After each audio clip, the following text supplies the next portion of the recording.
Check, check, check.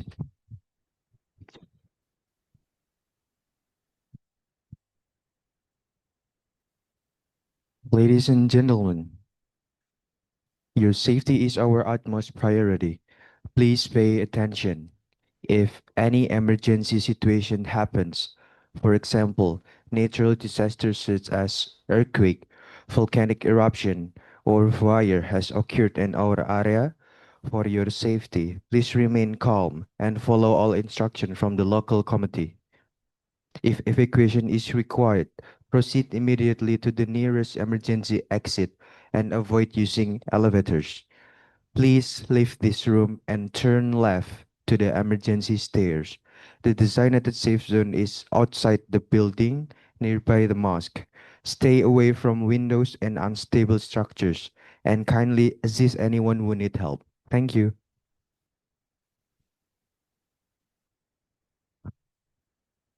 Assalamualaikum warahmatullahi wabarakatuh. May peace be upon us all. Om Swastiastu, greetings of virtue, Namo Buddhaya.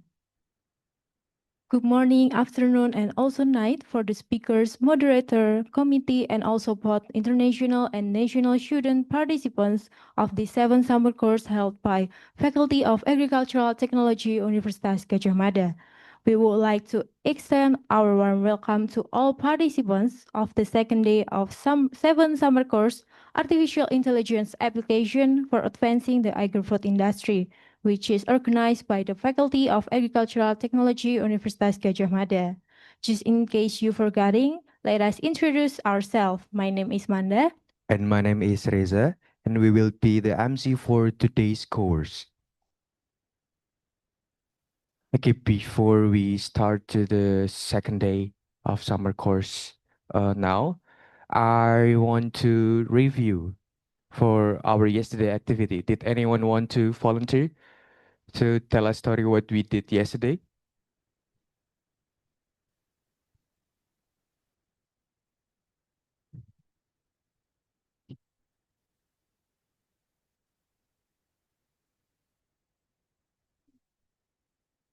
Okay, if no one want to volunteer, I will pick a random person.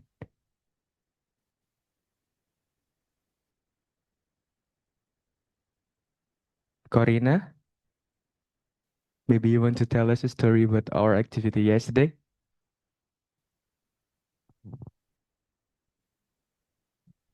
Hello and good morning, everyone. So yesterday we went on Oh, culture. sorry, please introduce yourself first. Yeah. Hello, everyone. My name is Corina. I'm from Malaysia. So yesterday we went on cultural trip to Taman Pintar and also the Fort Bredeberg. And on Taman Pintar, we joined the batik making, and it was very interesting. And we get to draw our own pattern and color it on our own. And then we also went to Fort Bredeberg to watch many dioramas, and I learned histories about Yogyakarta there, and it was very interesting to see how the people in Yogyakarta used to fight on their own for the freedom themselves, and it was very interesting and amazing. That is all from me. Thank you. Thank you. Wow.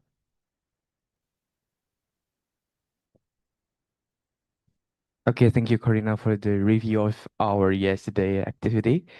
So now we will continue to today's main agenda. So today we have a series of insightful sessions delivered by distinguished speakers from various institutions, both on-site and online. We will begin with Mr. Ridwan Wicaksono, Ph.D. from Universitas Gadjah Mada, Indonesia, who will be joining us via Zoom meeting. And next, we will hear from Association Professor Dr. M.D. Parvez Islam from Ehime University, Japan, who will join us virtually via Zoom. Following that, Mr. Andri Prima Nugroho, PhD, also from Universitas Gadjah Mada, will continue the session on site. Then, Mr. Peter Verboven, Ph.D. from KU Leuven, Belgium, will join us online to share his insight. And finally, Mr. Bayu Nugraha, PhD, will also be with us on site for the concluding session of the day.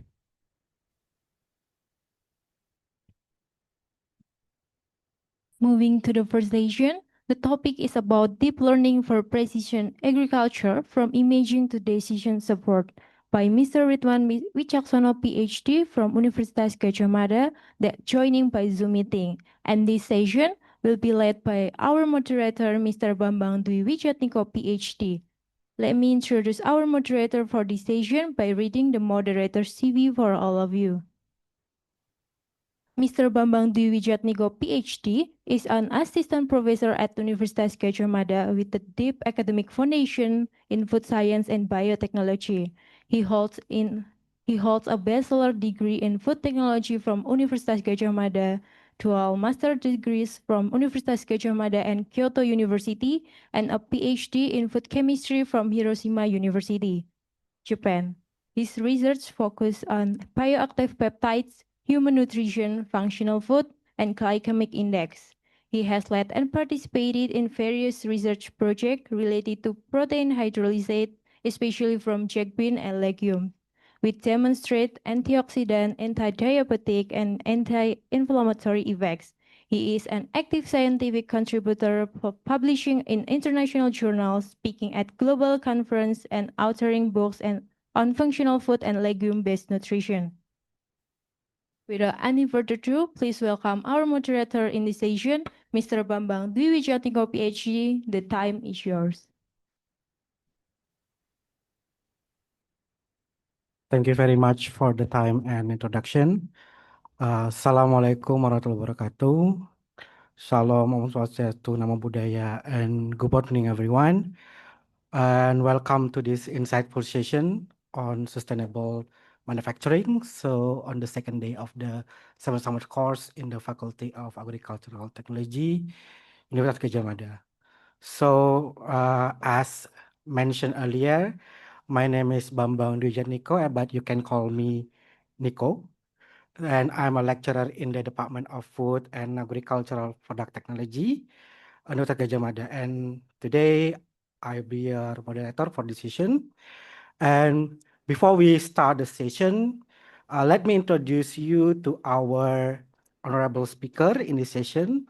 So we are very honored to have Ridwan Wicaksono, PhD, with us. So Dr. Ridwan Wicaksono is an assistant professor at the Department of Electrical Engineering and Information Technology, Universitas Gadjah Mada. And Dr. Ridwan holds a PhD from the Chiba University, Japan, with a research focus on the biomedical imaging, electrical impedance tomography, and most recently about the application of deep learning and artificial intelligence in a complex imaging system. And his research spans diverse areas, including sensor development, signal processing, and also in the machine learning for medical and agricultural system. Having looked at the curriculum vitae of Dr. Ridwan Wicaksono, he involved in many research, and he also received several grants with the research that related to the application of the deep learning and artificial intelligence, including also the IoT, Internet of Things, which also implemented in his activity in the community services. And on the publication, he also published in various papers related to the imaging analysis, electrical impedance, more specifically in the area of the medical. And okay, so his expertise is really relevant to the development and decision support system which can be supported in the precision agriculture. So without any further ado, I would like to invite Dr. Ridwan Wicaksono to begin the presentation. And so Dr. Ridwan, you will have the total session is 1 hour and 45 minutes. including the presentation and also the Q&A. So, Dr. Ridwan, the time is yours. Well, thank you, Dr. Bambang. Good morning, everyone. Could you hear my voice? Hello? Yes, we can hear you clearly. Okay, thank you so much. Yes. So let me introduce myself. My name is Ridwan Wicaksono. I come from Yogyakarta, actually, and I'm one of lecturer in Electrical and Information Engineering Department. Now I will try to share my knowledge about AI, especially for agriculture and aquaculture. And maybe this is my second time to be invited as a speaker in summer course activity. I hope you all will enjoy my lecture. So let me share my screen. I still cannot share my screen.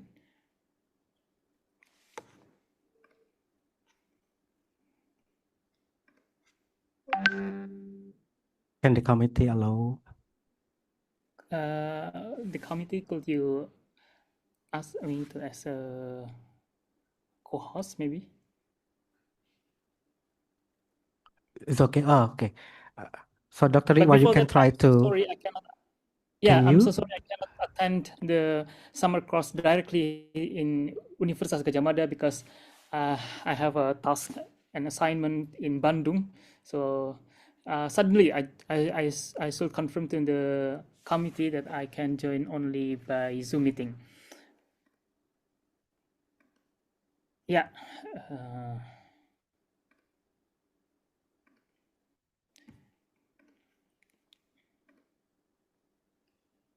Wait. How to set it?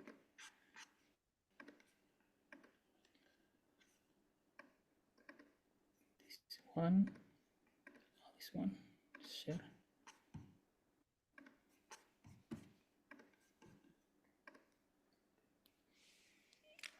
Yeah.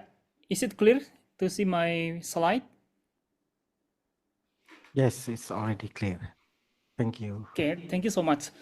So yeah, let me deliver the AI-driven IoT optimization for the precision agri and aquaculture, for the especially for the precision productivity and also disease prediction. So I would like to have an outline of my presentation today.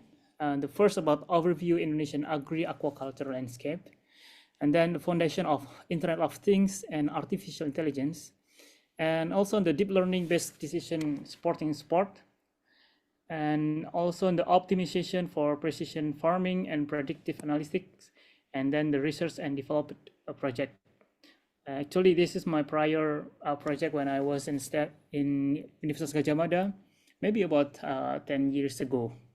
So let's take a look on the Indonesian landscape first.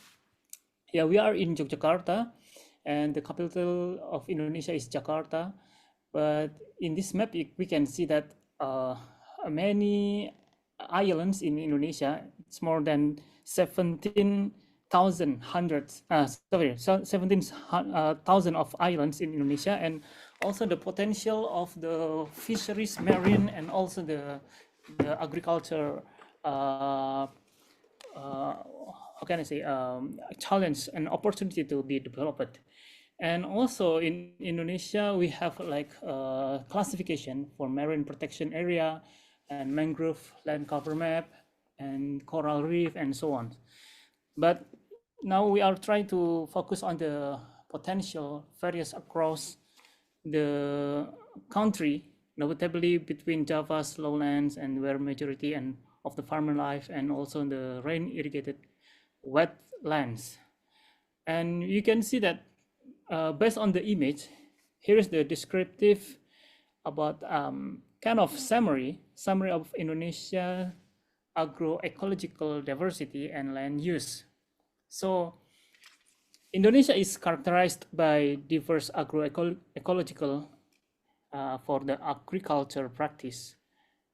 For example, we can see around the regions of amongst Java Islands. Yeah, because in Java Islands we have so many volcanoes, and they makes the land very how can I say, it's plantable for the various or kind of plants, and the variation affects that smallholder farmers grow and how land is utilized.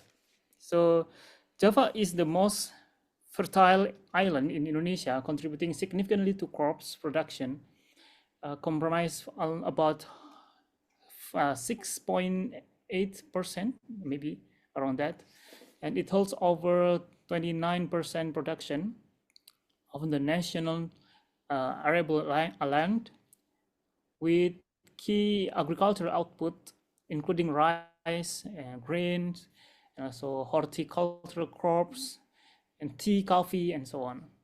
And in the other side, we can see the Sumatra Islands here, yeah, this one, and also Kalimantan, or we call Borneo, which is processed less fertile, swampy lowlands, but play a critical role in country's economic as they are home to many commercial plantations.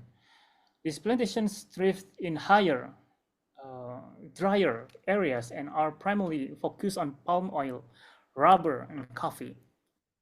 And also the other islands, we can see here, and the Nusa Tenggara Islands, yeah, and also Maluku are described as a relatively barren region dominated by savanna and steppes, offering limited potential for conventional agriculture.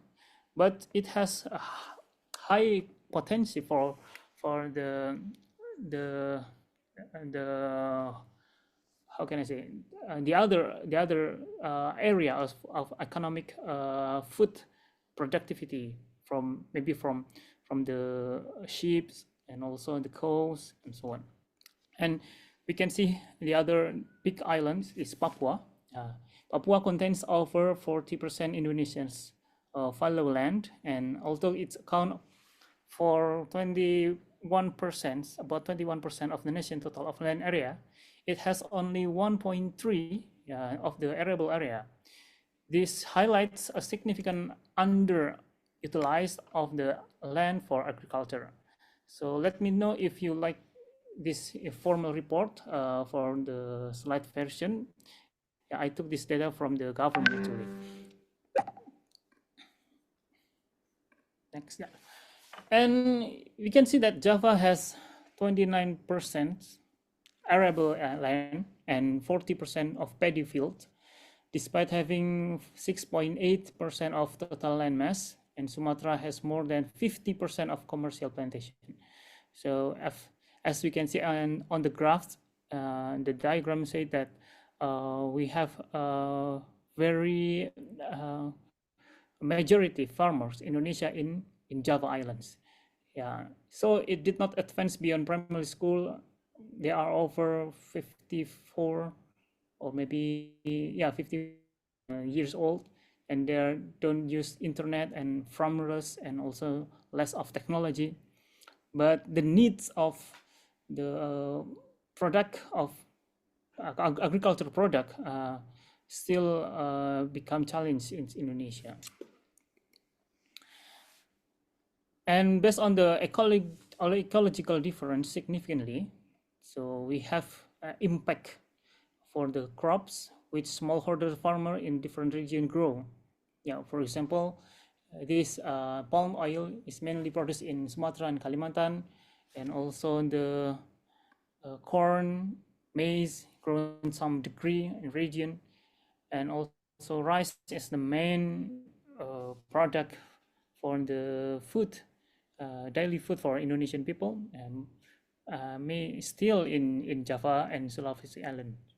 So Indonesia has a relative consistent agricultural climate, and we have a good weather here, around maybe 23 degrees Celsius until 33 degrees Celsius. Actually, I just come back from China last week, and there a very high temperature in summer, until maybe 35 till 40 degrees Celsius is very not good for the agriculture. And they should re-engineer the situation and the condition for plantation. For example, they have indoor farming or indoor agriculture to grow up their plantation. And yeah, and the other issue, the crop calendars for grain and horticulture varies significantly between dry and wet regions or dry and wet seasons in Indonesia. Typically, 3 crops cycle of rice each year. So on the calendar, you can see that here we have from January and December. It has various plantation from the corn, rice, soybean. They have their own calendar when they should cultivate it. And also, not only about agriculture, we talk about the aquaculture, because in Indonesia, one of potential is about fisheries and also fish product, kind of seafood and the fisheries and the shrimps as well. Actually, I have experience to build my startup company in shrimp aquaculture, and the benefit of shrimp product, we can export to the other countries. So the benefit is internationally standard by making a value, and the farmers get more proper from that value of money. So as impressive economic growth in Indonesia, it has 4th highest population in the world. So it's still a struggle for the farmers in Indonesia to supply the food, the productivity of the agriculture and also aquaculture product to supply the demand of the society and the people in Indonesia. And as today, the population of Indonesia growing higher and higher, and also I guess some part of the country also struggle about the food, about the water, clean water, and we have a competition, and also we have a market share, how to collaborate with the other country to supply and supply the demand of the society in that country. So that's why we still have a challenge to face the poverty and also supplying the distribution of the crops product. And in Indonesia, the crops are dominated by palm oil, rice, maize, together comprising 74% of the output. And we can see on the graph and the diagram that the palm oil is the first priority, maybe because the extract of oil from the palm oil will be benefit for the country. But let's focus on the rice, maize, sugar, coconut, cassava, and so on. And this is become, like today, we have so many challenges, not only for the number of production, but also the disease of the plant. Yeah, so it makes a high risk that the farmer will get failed in harvesting. And also by this data, you can see that the number of smallholders until 10, about 9 until 10 million, the number of the smallholders, which is determined by the level of formal procurement in sector, and also the knowledge of technology, and also the value chains. Yeah, for example, fish, poultry. Yeah, they have part of value chains which is highly structured. Yeah, and majority of farmers are independent and unstructured. For example, in shrimp farmer, the traditional farmer, they only can have a harvest moment about 70 until 80% without technology. But when we implement the technology of water quality and also AI driven to help the farmers make the risk getting lower and lower, the productivity can reach up to maybe 90% of the farm activity. So what we are trying to face to make a higher productivity is how to affiliate, or maybe how to how can I say, to protect the shrimp pond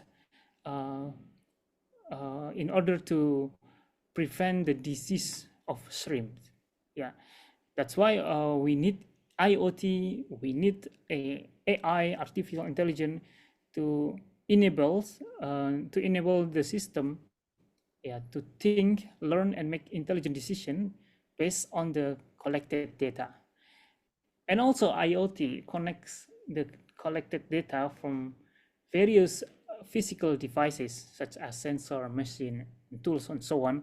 So the combination between IoT and AI will help the farmer to gain the higher productivity. And we can see now so many startups has been established in our country. Yeah, we can see MSMB and Chili Belly and Spindo and Jala, Aviary, and so on. Yeah, they helped the farmers to increase productivity. And also we can see the key takeaways from this table.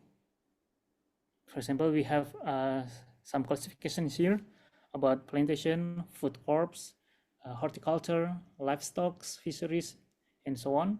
And we compare the end-to-end digital platform and also digital lenders, marketplace, precision AG, and so on. So I have make a bold keywords here. The high number of supply chains and data management is crucial actually. And also the end-to-end service providers across group, food crops, horticulture, livestock, and so on. And also how to deliver to the market, we need online marketplace. Yeah, we are in metropolitan city, maybe it's very common and very easy to use the marketplace by online actually. But maybe in some villages in Indonesia which are not connected to the internet well, so they still struggle to do marketing activity by a conventional method. Yeah, yeah, this is important for the farmers can learn as a technologist, not only conventional farmer, but they need to study, they need to learn how to use technology to help their activity in farm line. And also by age, you can see nowadays the farmer under 30 years old getting lower and lower. And also we can see the old farmer increased. So that's why it's also a challenge for our nation to provide young farmer, and they can learn faster to use technology to help productivity of agriculture product. And okay, let's take a look at the second topic about foundation of Internet of Things and artificial intelligence. So maybe some of you already know about Internet of Things, IoT, or AI, or maybe you just used it as browse in Google by ChatGPT or DeepSeek or something else. That's part of AI product. But yeah, I want to allow this concept of AI in farming, yeah, in predictive analytics as well, to help farmers actually. And as a maybe engineer graduated from the farming, how can I say, agriculture faculty maybe, yeah, this will have a clear concept, and also deep analytics to increase the productivity and to avoid the the disease in agriculture or aquaculture. So what is IoT? Yeah, regarding to the concept of IoT, the main component of IoT consists of three components. The first about sensing and actuation components. The second is connectivity and interoperability, which is consists of the communication standard protocol between devices, between services, between server. And the third is the second processing. Yeah, so we thought three components. IoT is unavailable for the development agriculture. So sensing needs sensor, actuation needs actuator. It's very common sense. And you know that to trigger the action of farmer, and the sensing and the sensor and actuator should be integrated together and then produce the data. Yeah, this data is very important for the farmer, for the decision maker, for example, government or the stakeholders. Yeah, because based on this data, we can project what's next, what we should do on the future. And also about artificial intelligence. What is artificial intelligence? We have 4 key to define the artificial intelligence or AI, which we want to combine with human activity, for example, the farmer. So we don't want to replace human by AI actually, but our concept is to make human AI center, with human first, and human using AI can produce more, or maybe can kind of optimize the productivity. And by human and AI center combination, we hope that AI can learn, and also human should be learn more and more. So that's why the perception and understanding should be included in this process. Yeah, for example, we have a concept of computer vision, or speech recognition, or natural language processing.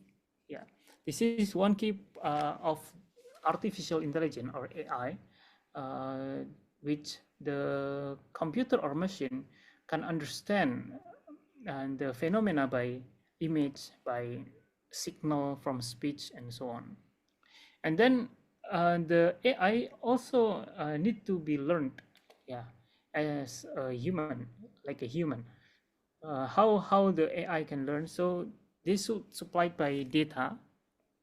So this data, we have a kind of training model.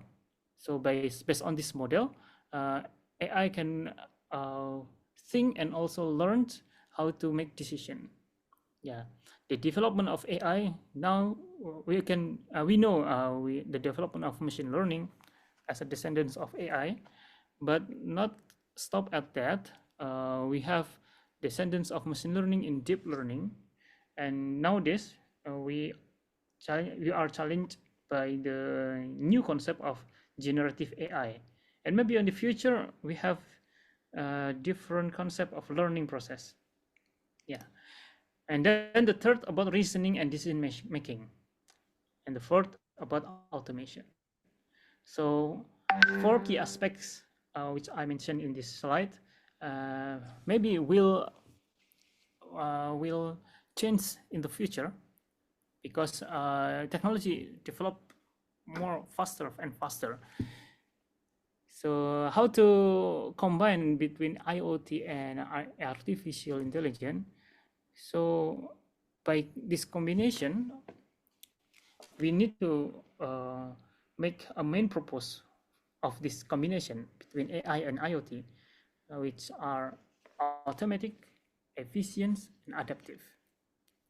So based on this concept, we can get the new entity of smart agriculture.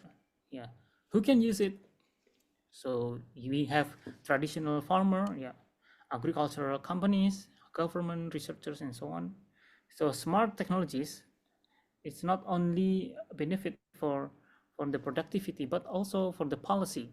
Yeah, nation policy to supply, to make it, to supply the demand for the people, and also make a precision decision making, and also to face the climate change. Yeah, how we should save the livestocks for the people, how to control the economic problem, the price in market, and so on.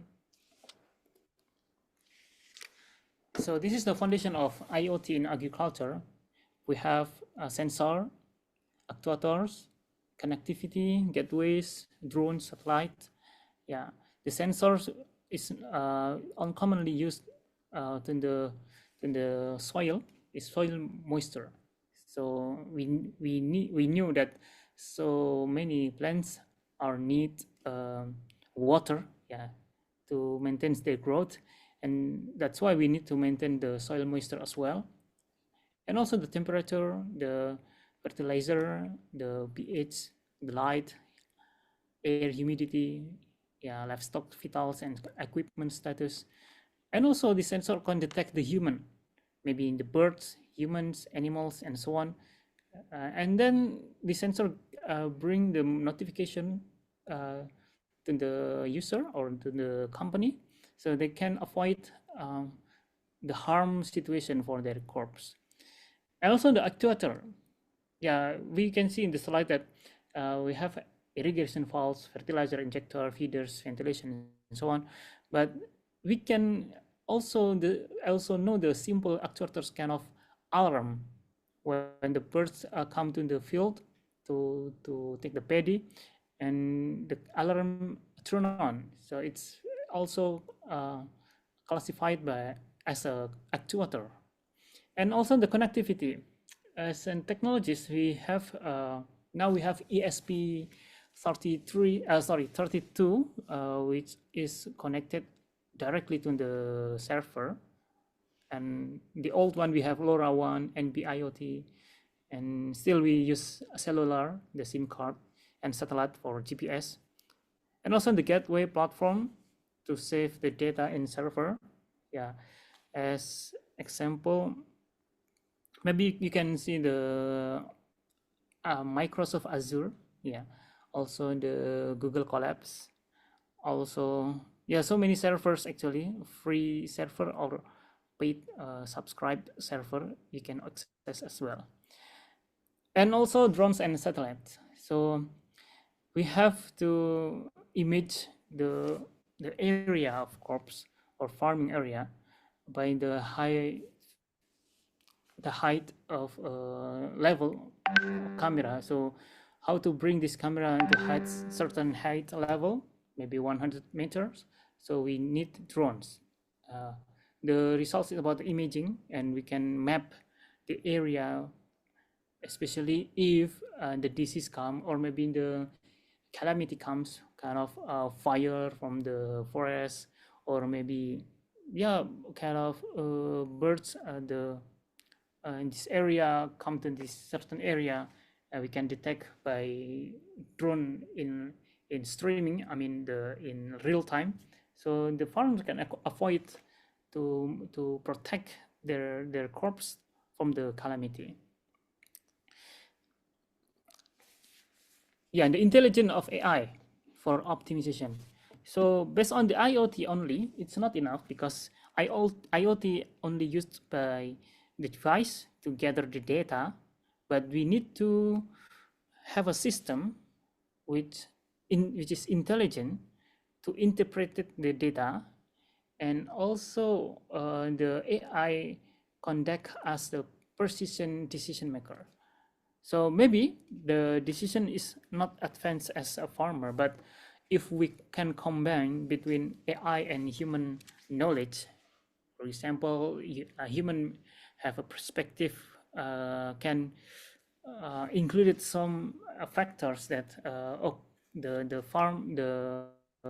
crops can be cultivated or can be harvested in specific time, And AI also can read the data from the weather directly and faster. So when we combine both of the knowledge, we can get the precision farming, predictive maintenance, and automated monitoring based on the technology. This, for example, we have drone with computer vision, which drone automatically can detect the disease by take image from the leaves. So, oh, this leaves already get yeah, maybe illness, kind of I don't know, maybe bacteria or maybe a virus. So the drone can bring the fertilizer or maybe the some liquid to protect the others leaves or the others plants in order to avoid the disease getting spread out. And then precision farming. We can see the precision farming at scale included as soil moisture, weather forecast, crop types, and also growth stage. Yeah, these factors could be included in algorithm and also could be analyzed to make the irrigation well, or maybe we can decide how to plant a plant, or maybe a crops or paddy, depend on the condition of weather, or we can see in the forecast first and then make a decision. Yeah, and also about water usage. Yeah, some farmers, the conventional farmers, they cannot predict the water usage in terms of rainy situation. I mean, when the water supplied more and more in paddy, so yeah, we can see it's very not good for the plants as well, and also minimizing the water also affect the plants as well. So by that case, we need to make optimize water supply for the plants on the crops, and we can save more energy. For example, the water supplies need a water pump, and it takes energy from the PLN, from the grid, from the energy resources, and it costly. I mean, if we take more energy, the cost to supply the water getting higher and higher. And then about precision farming, we should study about optimized fertilization and pest control, which are, you know, that all plants need nutrient, all plants need protection from the pests, from the harm things, from the animals. Yeah, so to organize this, AI enables variable rate application only where needed, and also we can reduce cost as well. Yeah, like we reduce or optimize the water usage.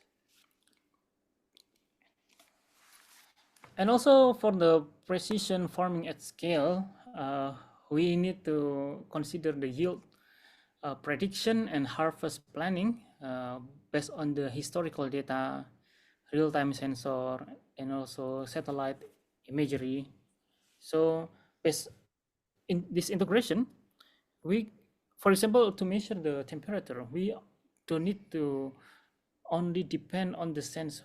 For example, if the sensor got error or maybe broken, we still have backup how to decide based on the temperature condition. So how to make a backup system?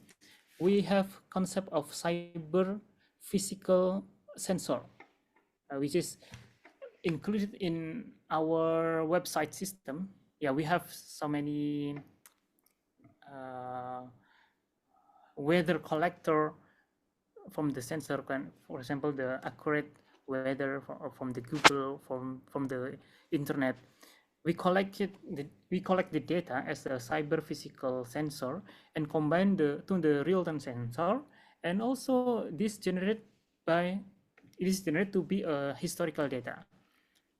So this historical data can make a trend for optimize the logistics, labor scheduling, storage scheduling, market planning, and so on.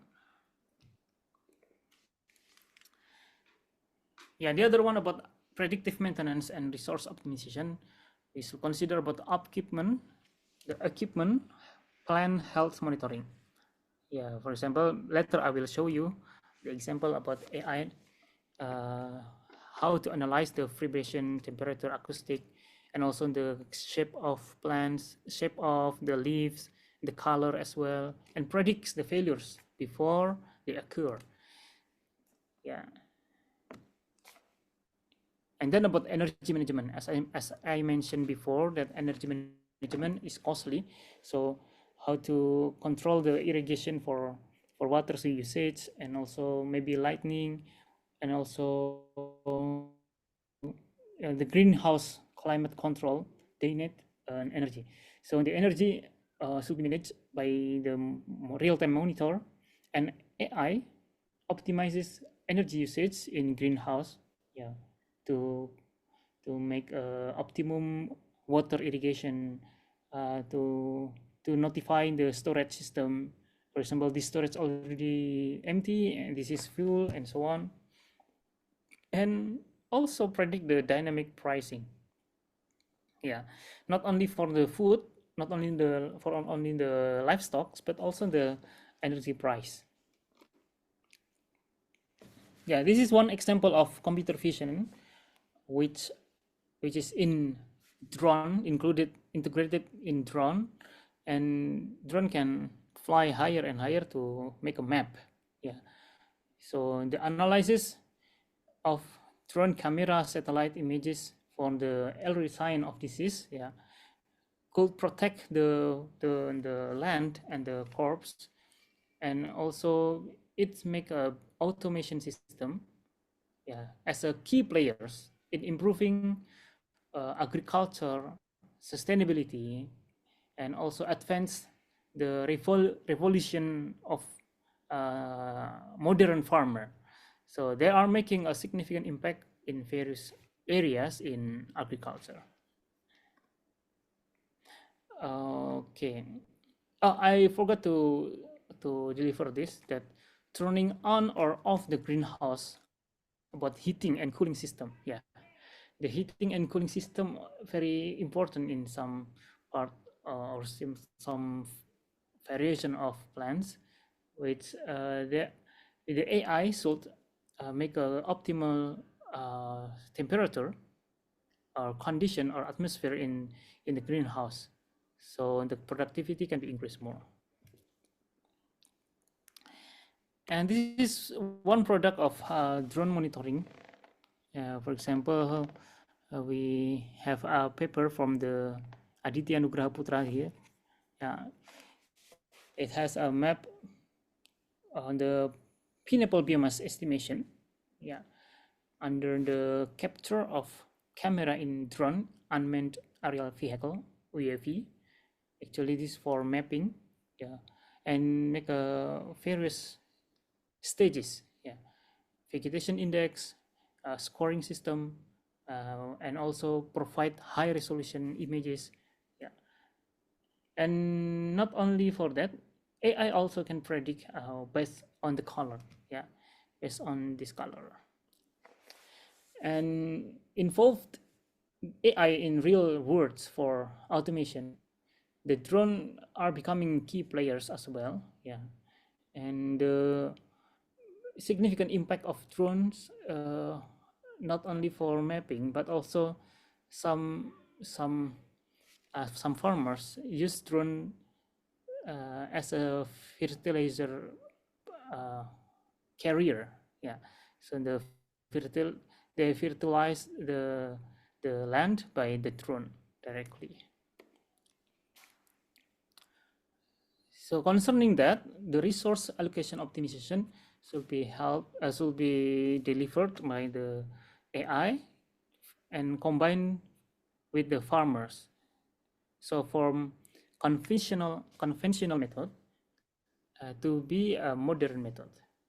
Yeah, and the decision can be made by the farmer based on the real-time priority and also on the field condition. Yeah, this is the illustration of greenhouse control. Yeah, for example, for the water moisture. Yeah, this moisture censored by the component and then delivered to the smartphone or maybe device, and then from the device sent to the server. After the server analyze this condition and then make a actuator here to add more water to make it more humid or maybe more moist in the soil. Yeah, for example, this condition, you can see the water demand in different sector, agriculture, industry, domestic. Yeah, agriculture has the biggest percentage for the water usage. Yeah, it's happened in some countries, yeah, in India, China, Brazil, Africa, and also the demand of water supply very high. Actually, in Yogyakarta, some politicians say that Yogyakarta nearly crisis for the clean water and also for agriculture. So that's why the safety system for water usage also important for agriculture. Yeah, so in the solution case, we can see here the integration between sensors, drones, and IoT, and the gateway, the server. Also, human are there. It means that human also as a one main component to optimize the agriculture system. Not only we just over it to the AI or system or robotics, but we still need human there. Okay, next we will learn about deep learning. This is actually for the decision supporting system. Sorry, so decision supporting system. So the role of deep learning, how to make an algorithm to think and learn and make a model. So their prediction, the generated prediction is matched as needed for the farmer. Yeah, due to I belong to the biomedical engineering department, maybe some of examples I include some example from the medical area, but the concept actually nearly same. We have AI, applied AI, and we have machine learning here, and evolutionary computation, and based on the machine learning and evolutionary computation, we have a new knowledge about deep learning. Yeah, and the main knowledge about learning process in neural network, yeah, delivered and also descent to the some part of neural network type. For example, we have recurrent neural network, we have deep belief network, convolutional neural network, generative adversarial network, and so on. Yeah, and we can see on the right side the feed-forward neural network, how to define between cat and dog. Yeah, so we define the input. Maybe we can see the eyes, the nose, and the tail, and so on. But if we see only for the leg, oh, the dog and the cat have 4 legs, it's same, it will be confused. But if we take a look more and deeper, yeah, so we bring in the input for the nails of dog and the nails of cat. So the hidden layer here, this hidden layer make a learning model, yeah, learning process, and the output compared together by activation function, and we can distinguish between cat and dog. Oh, this is dog, this is cat. So one-dimensional, but how if two-dimensional? So we use convolutional neural network. Actually, CNN not always two-dimension. It can be used also in one dimension, but this is commonly CNN or convolutional neural network using kernel here to define each segment, it's part of the data, and then generated a new data. Yeah, in a simple way, CNN model very crucial in AI developer, and we should as an initial process we need training data. So that's why we have here training start, and then initialization, and then pre-processing, and then processing, and then training end. That's the simple way. But instead of the algorithm, we have so many parts and layers, to define every parameter, because so many parameters. So to configure the parameters, we call it hyperparameter. For example, this convolution process, because the name is convolutional neural network, so we convolute this part with the kernel and make a new arranged data. We call it, this is an input, this is convoluted feature map, and this is activated feature map.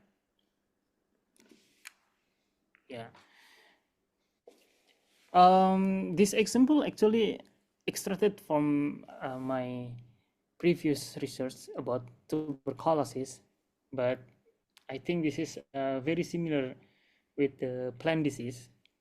What's similar? We need to detect the microbacterium here, and very small, and when we need to count how many bacteria or tuberculosis inside on this slide image. In plants, we can see the images from the leaves, the leaves, and also we can detect the color and the pattern, and we can define which types of this disease, or we can characterize which stage these plants already suffer from the disease, and so on. And also from the algorithm, we can divide by three character, the three segment. The first about the input configuration data, and then the second is model building and training, and then the yellow one is implementation on hardware. So the process is about auto-oriented, so to make a good orientation of this image, and then split data set, and then patching, and then make augmentation. And the main purpose of this AI in pre-processing, actually we want to make an annotation, annotation for this image, because in this case, I mean in tuberculosis detection, we 100 samples, to count how many bacteria inside this slide. And also sorry, to Doctor, develop when you have still 10 minutes left for your presentation. Okay. Thanks so much. I will make it faster and faster. Okay, thank you. I will wind up my presentation. So we have a method how to develop AI or deep learning. Each part, for example, this is segment of the input data, and then model, and then embedded hardware. So after make a development, we need to compare between the baseline model. In standard learning, we have backbone, we have neck, we have you can learn this architecture by download the YOLO algorithm or YOLO form. It has backbone, neck, and head, and we can re-engineer the backbone side on the neck side or on the head side.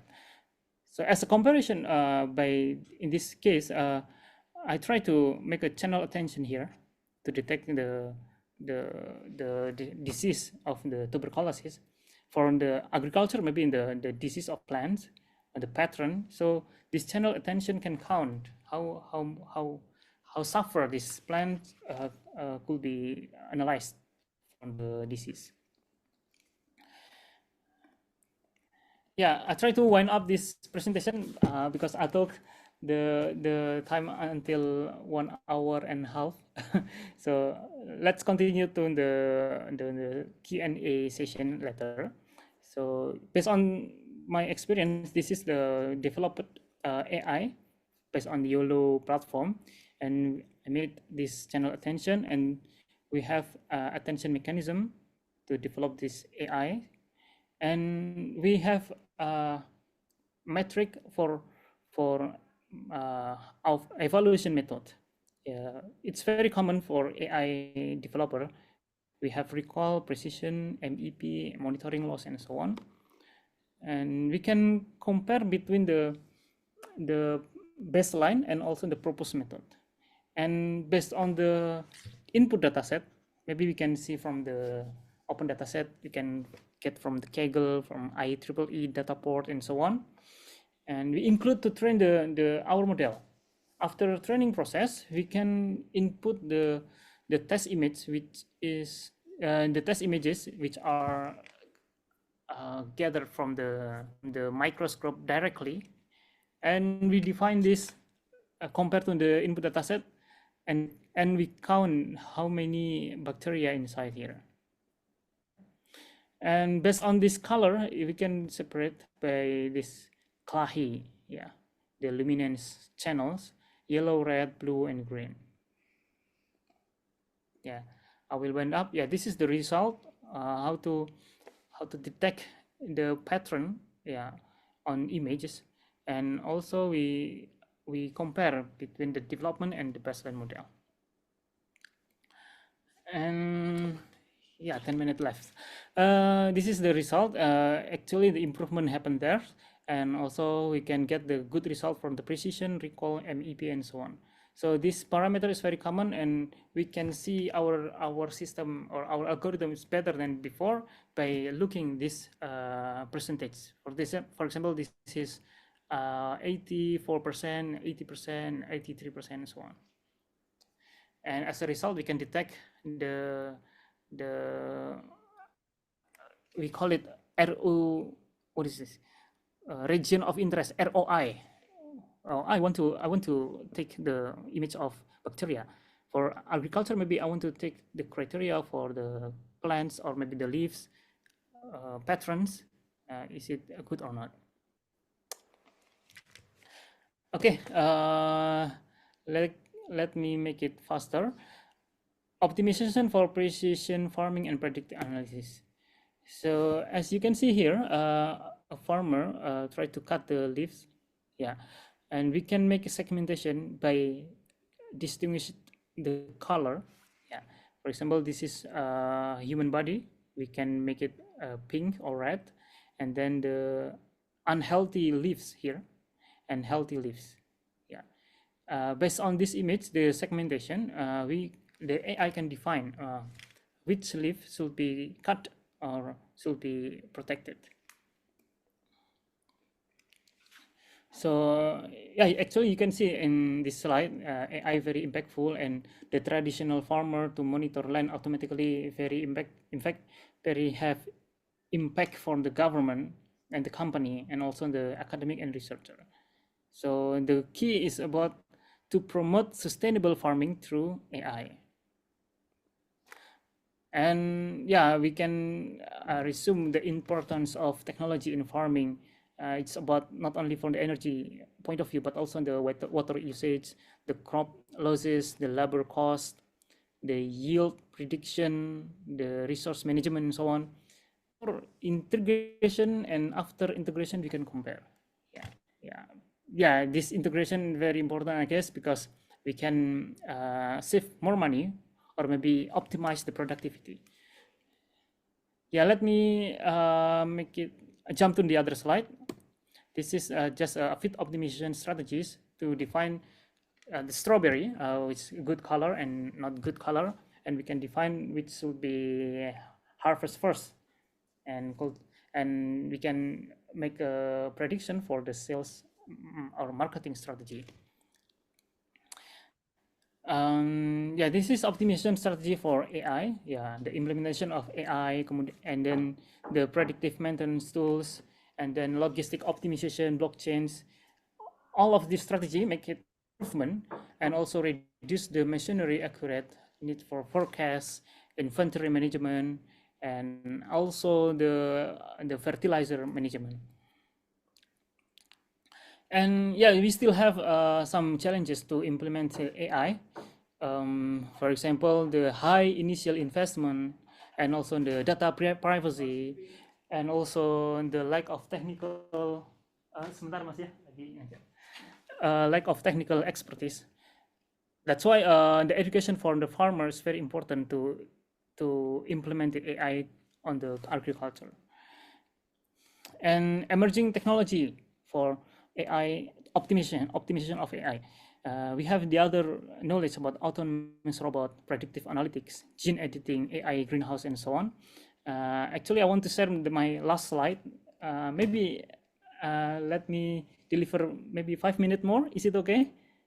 Yes, it's okay, Dr. Ridwan. Yeah, this is one of my research and develop project. Actually, this is 10 years ago. Yeah, about 10 years ago. Not only for the agriculture, but for the aquaculture. Wait a minute.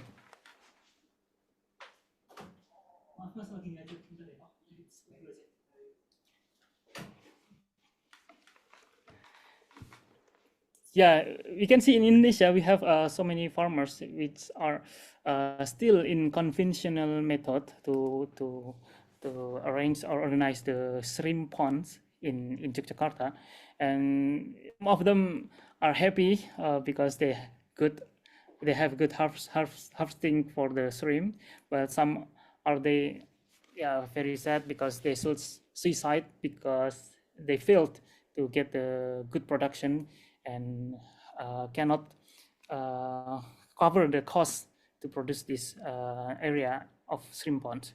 So that's why in the previous project, I want to focus why I focus on the shrimp, because the shrimp can be very potential for the economic and welfare for the society, and we export this shrimp to overseas, so the society can get high revenue for this area.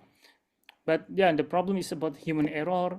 We should maintain and the water quality in order to protect the shrimps from the loss harvesting. And also shrimp also sensitive for the high and the water quality. For example, the problem about education, the water condition. Yeah, so we need real-time information to quantify the value of the water score, and also we need to make online data to make decision-making support. Yeah, this is the conventional method. The farmer still write in the paper and the book and make a record, and they don't analyze the trend. This is only a number, but they know the trend to make a good decision. So we propose a new technology. This is already 10 years ago, when the IoT getting more popular in our country. We maintain the oxygen, the water temperature, the pH, the dissolved oxygen, the the turbidity as well. Yeah, and we send the data to the cloud and make a data for monitoring and make a support system. So the main purpose is to make a healthy stream and to increase the productivity. So Yeah, this is just my small project previous time, and I got grant from ASME, Association of Mechanical Engineering, Association of American Association, Association American Mechanical Engineering, ASME. And this is my video. Maybe you can see about. Oh, sorry.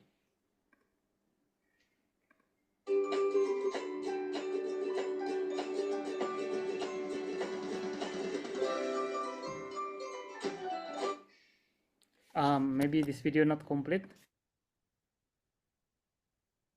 Let me be like this.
Okay, maybe that's all my presentation.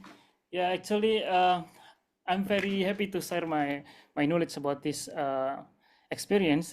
Maybe you can we can continue to the Q&A session, and maybe my last slide about this. So after making it as a company, a startup company, it still happen. I mean, the concept of AI are still used, and also the company enrolled by my friends. And you can see Jala here. You can search jala.tech, jala.tech, and also you can see the I mean, this is a new opportunity for your generation to develop more robust, more sophisticated, more wonderful, to help people, to help the farmers in regarding to increase the productivity.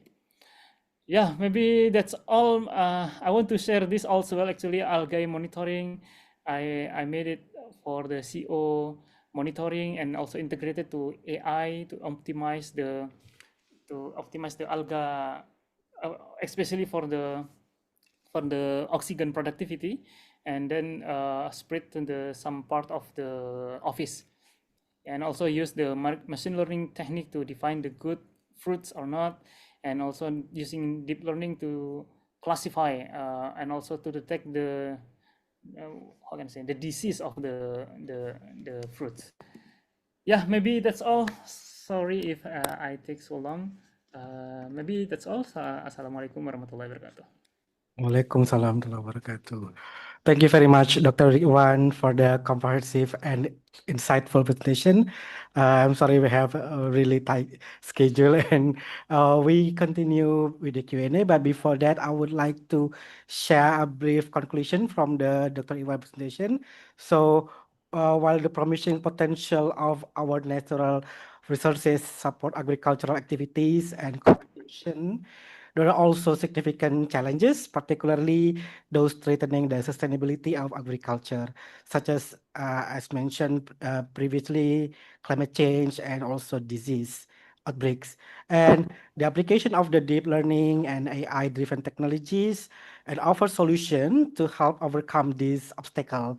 And furthermore, the integration of the IoT and AI can also serve as powerful tools to enhance the productivity.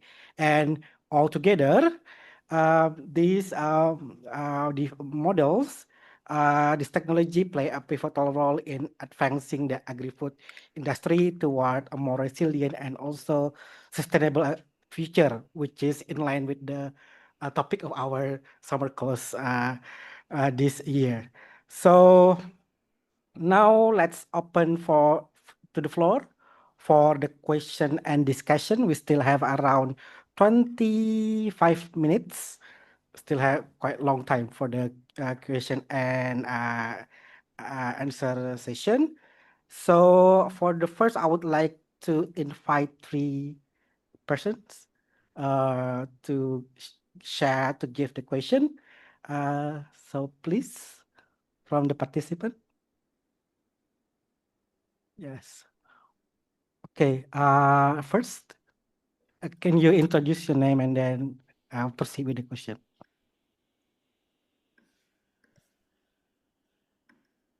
Hello, good morning, everyone. I'm Lawrence from the Philippines. And thank you very much for our first speaker for that discussion. In your discussion, you presented a lot of AI technologies, and you also mentioned that 87% of the farmers are not using internet. With this, in the lens of communicating science knowledge to people, how we are going to ensure that farmers will adapt with AI and or IoT if they don't have access to the internet or they don't have the capacity to have access to any AI technologies in order to have a good crop production. Do you think it is crucial for higher education institutions to make a move on this? If yes, why and in what ways? Thank you very much. Okay, maybe we will keep the question. We proceed to the second question. Okay. Yeah. Maybe we can continue the second question. Yes, please. Good morning, but thank you for your presentation and your lecture. So I do have two questions. The first one is related to the accuracy and the result from the evaluation of the model, because as you know, in the text and the audio, the accuracy acceptable is like 80 or 85. It's good. So in image processing, I'm not familiar with that. So my question is, what's the accuracy or the threshold is needed for the deep learning model to be considered actionable in the real world, in the agriculture world? That's the first question. The second question, I'm not sure if you explain it in your presentation because I came late. So how we can customize the CNN for the segmentation in the agriculture field, like is it like for the disease or the fruit or the vegetable for the count, or is it already ready for harvesting or something like that? Thank you. Okay, thank you very much. So the last. Okay, maybe second question first. Okay. So yeah, please, Dr. Ridwan. So the first question is how to ensure that the farmer adapt to AI and IoT if they don't have the access to the internet and AI technology, and how crucial that the role of the maybe institution and the university to handle this to give them support and help. Yeah, thank you for the question. Very good question. So in my opinion, I said yes, it is crucial for higher education institution to take an action in addressing the digital divide. I mean the digital transformation for the conventional farmer, and how to conduct this. Yeah, we have some programs actually, kind of the community service and social activity to deliver the knowledge from the university, or maybe the new modern knowledge to the conventional one. I mean, the people in university, like student, teacher, and also lecturer, they should bring this kind of concept to the society by the local people language. I mean, not for the, maybe we learn about technology, we learn about math, we learn about algorithm. When we present our knowledge to them directly, they will be confused by our concept, right? So we should use the maybe a simple way presentation, or maybe simple language, the use and the concept, the implementation, how to use, how to make it, how to deliver the AI to the farmer. So kind of bridge, we make a bridge knowledge and technology gap. So many rural farmers has lack access to the internet and AI, and also limit their abilities to, how can I say, to improve the crop yields. Yeah, and also they cannot predict weather pattern and so on. So that's why we need to have a campaign, or maybe a kind of program from university, or this for CSR, or maybe from the government. They can use their money or their grant to develop. We have a program like community development, right? So based on this, we can make a budget for cost for the facility to access internet, so the farmer can get the access. And yeah, for example, in Indonesia, maybe not all of districts has been supplied or maybe provided the internet facility, but our government in Indonesia try to spread out the BTS, the tower, to connect the signal from one location to the other location. So yeah, I believe maybe in the 5 years later, all people in Indonesia, in small city, in villages, they can access internet as well. It's different with my era. Well, maybe 10 years ago, the rural area cannot access internet. Nowadays, you can see so many part of Indonesia, even in not jungle, but yeah, in villages near the jungle, or maybe a forest, and also in the archipelagos, like small island outside Indonesia, they also can get the access of internet. And also, I want to bring new knowledge about the food security and sustainability, because you know that empowering farmer with modern tools and knowledge, it will conduct and contribute to the national impact. So universities, maybe not only one university, we should have a collaboration, and not only collaboration, but like how can I say, convention, maybe convention between universities to play a role as advancing sustainable agriculture practices through education, outreach, and innovation. So yeah, the main in our education level, we have a kind of dedication or community service. That's part of our job actually, to connect people with new technology or new concept. And also the social equity. You see that to access AI and digital tools should not be limited, yeah, to large scale or urban farmer. I mean, promotes AI, it should be also for the smallholder farmers, not only in the modern farmers. Yeah, maybe it's yeah, that activity, if we use only for urban or modern farmers, it kind of exclusive.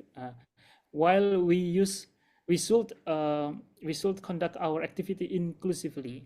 Yeah, yeah, because the farmer in small rural area sometimes has a good attitude and so on. Actually, the AI brings a lack of attitude as well. So that's why we need to have a good socialization and education for the people how to use AI. Okay, maybe that's for the first question. Yeah, Okay. and then the second question about the accuracy, if I'm Yes. not mistaken, Yes. about accuracy and Accuracy also of the implementation evaluation of of the model. yeah, So, ECNN. which Okay. number, like it's accurate or maybe attainable for the to achieve for the precision agriculture, and also the second question is how can we customize this feature or for the utilization in the agriculture activity, maybe for the disease or maybe the fruit, how to say, like production, something like that. Yeah. Okay, so I would say that first we should define what the main purpose of using this AI. For example, oh, I want to use this AI for crop disease detection, or maybe for fruit counting, or maybe food aspiration. Yeah, based on this case, AI cannot be versatile. We use AI in all part of activity or all part, how can I say, segmentation. We should make it AI specific in this case, and very focus on the how to classify, how to identify, and so on. So, detection and prediction, it's different field. And for example, the fruits counting, food aspiration, yeah, it's also a different topic. But by using AI, we are trying to look for the general benchmark, and how can I say, considered the actionable performance.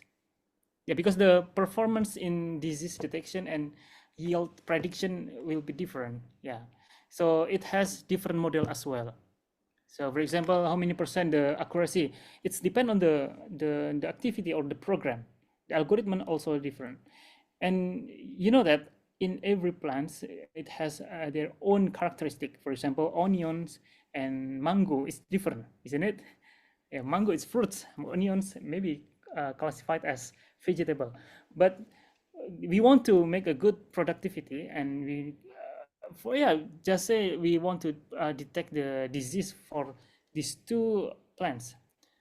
Yeah, we cannot apply directly with in onion. The accuracy can be maybe 80%, but in mango's case, maybe lower than 80%. Yeah, that's why we have classification taxonomy of plants, and we compare with similar case, mango with mango, the other mangoes, and also the similar condition. So yeah, the first define the purpose first. The second, classify based on the same benchmarks. So the benchmarks will lead us to the specific accuracy as expectation. So, and then about CNN segmentation. Yeah, are you really interested to implement CNN in agriculture area? I don't know. Maybe some of you not from engineering faculty, maybe not learn specifically in how can I say, in information engineering or math, or because AI is developed by structural math, discrete math, and then PBO, and yeah, kind of a programming foundation for develop this AI. Commonly, people in outside IT or engineering faculty, maybe they just use or as a technologist.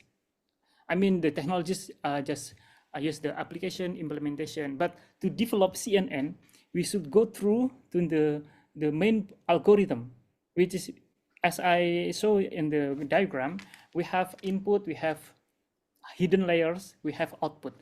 The hidden layers could be more than 1,000 layers. Yeah, could be not 1,000, maybe 5,000 and 10,000 layers. Is the development by the YOLO 8, YOLO 10, YOLO 11, YOLO 12. So it's very complex. And to develop the CNN, for example, for the segmentation in agriculture, maybe you guys can bring the case in field, and we can provide as a input method, as a training, and then collect the data and make a balanced data set, and then make this data set as a model to train this AI. Yeah, that's much easier for you guys. But if you want to go through, maybe you want to take a master degree or a PhD degree in information engineering, you can try to study more about generative AI. You can study more about discrete math. You can study more about the programming, the process of architecture of the program as well. Yeah, that's very important for the development. But for technologies, for using or implement the AI to the agriculture, you can distinguish by this case. For example, one person, one group can make a data set for the mango, data set for paddy, data set for shrimp, data set for, so many classification. Based on that data set, you can make a process to include one by one, and then make pre-processing, and then make feature extraction. With this deep learning, some student actually they try to make it, how can I say, more high level, and also maybe want to more sophisticated. But actually, this problem can be solved only by machine learning, not until the deep learning. Because some students want to make it getting high level programming and analyze the prediction and so on. They use the deep learning with the complex program process. Actually, this case may be only solved by the machine learning, or maybe not only machine learning, only the trend, how can I say, the linear programming trend. It's already solved. That's why you should know which level you need to use. Is it very, very complex that you use the deep learning, or it's a simple case, which is only linear programming is enough for your case? Maybe that's all. Thank you. Thank you very much, Dr. Ridwan. I hope it can satisfy your expectation for the answer. So some keyword that I highlight is that this technology, that the approach for the precision agriculture is really specific, right, Dr. Ridwan? So it's not versatile. It's not versatile. So it's supposed to be how to say, based on the purpose, what you need, and what type of the maybe the crop that we want to increase the productivity and so on. Okay, so we still have 7 minutes left, so maybe you maximum 2 questions. Okay, 1 and 2. Okay, please.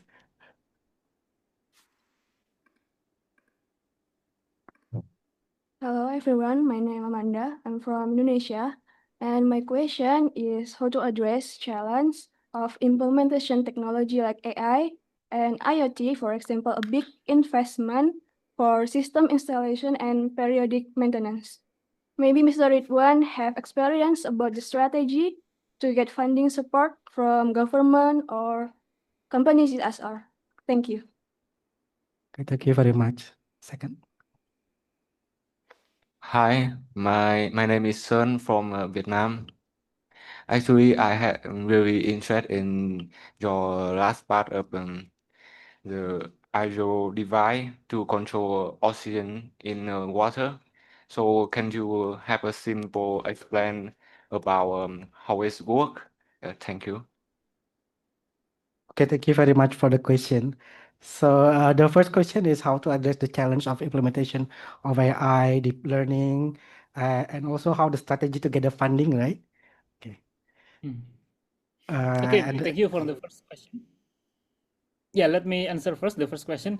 I would say like you should follow the master grant from the government or from the university in order to get easier funding for you.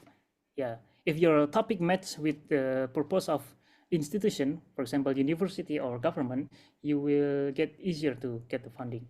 And for example, now we have priority in AI. The student from Indonesia, is it from Universitas Gadjah Mada?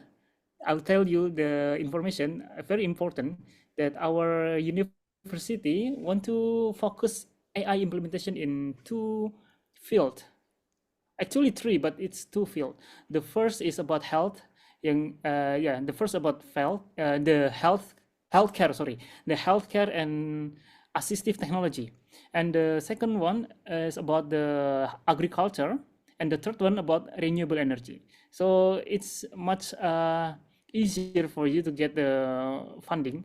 And at that time, actually, as my experience, I try to make own company and try to get the funding by presentation in the grant for student project.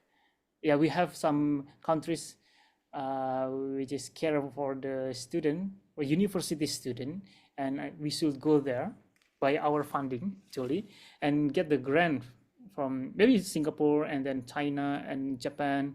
How can I say? India as well, America and also UK. They have a specific program for student development. Yeah, it's exchange summer course and or maybe a startup seed funding. Yeah, it's very insightful for you guys if you want to apply the funding. And also you see that the strategy of implementation AI, we still face challenge because the investment is not, and in some countries in this world, yeah, they face about corruption issue, yeah, isn't it? Yeah, the corruption actually, for example, when I try to have a discussion with my friend, 1 billion, not billion, how about trillion? Yeah, trillion, 1 trillion rupiahs is enough to make a DeepSeek or ChatGPT in our version. Yeah, but the corruption more than 1 trillion rupiahs. So that's very challenging. And also about the next challenge about the human resources. Yeah, not all students want to study about basic science. Yeah, because like the CEO of NVIDIA, they said, if I have kids, I don't want my kids study about programming, but I want my kids to study physics, which are so many students hate physics and math, very difficult, very complex, and make headache and so on. That's face a problem of our nation actually, and yeah, and the result, not so many people expert in developing AI. AI not founded by on the programming only, but the main fundamental knowledge about AI is physics and also math. So that's why that's the challenge. But yeah, I recommend you, if you want to continue the development of AI and implementation in agriculture, you should make a strong team and strong community first, and then find a good mentor to deliver knowledge about AI. And after have a mentor, make a project, which as we know the capstone project in our university. So this capstone project brings idea to have a solution in our social problem. So based on this project, you will learn not only about theoretical of AI, but how to implement AI, how to make impactful product, how to deliver the technology, how to doing market activity, how to conduct or maybe establish a startup company. You will learn very well directly. So make a community, find a good mentor, and then make a project, a capstone project, and so on. Yeah, maybe that's for the first question. Okay, Dr. And we Ridwan. go to the second question. Okay, maybe due to the time constraint, maybe brief about the second question. Answer about the control of the oxygen in the water in your project, shrimp, about the production of the shrimp. Okay, my short answer, the quantitative measurement of sensor is depend on the quality of sensor. So that's my short answer, because the high and precision sensor, the cost also higher and higher. So you should use the good and high quality or industrial sensor to make a precision measurement. For example, for DO, right? The dissolved oxygen on water. So it's very important. For example, for the shrimp, fish also. Not all fish need the precision measurement, but some fishes that need precision measurement for the oxygen, they cost very high. And also shrimp, they also sensitive for the dissolved oxygen in water. Yeah, maybe that's my short answer. Thank you. Okay, thank you very much, Dr. Iwan, for the answers. And unfortunately, due to the time constraint, we must now conclude this session. Thank you very much, Dr. Iwan, for your insightful presentation and for sharing your expertise with us. It has been a really valuable learning process for us, and especially in understanding how deep learning can support for the smarter agricultural practices. And then we have come to the end of our session for the lecture this morning about the deep learning for the precision agriculture. And thank you very much, Dr. Iwan, for the presentation. I will give applause. Okay. Thank you, thank you, thank you. Thank you very Good luck for much. you guys. Yeah, thank you very much, Dr. Iwan. So after the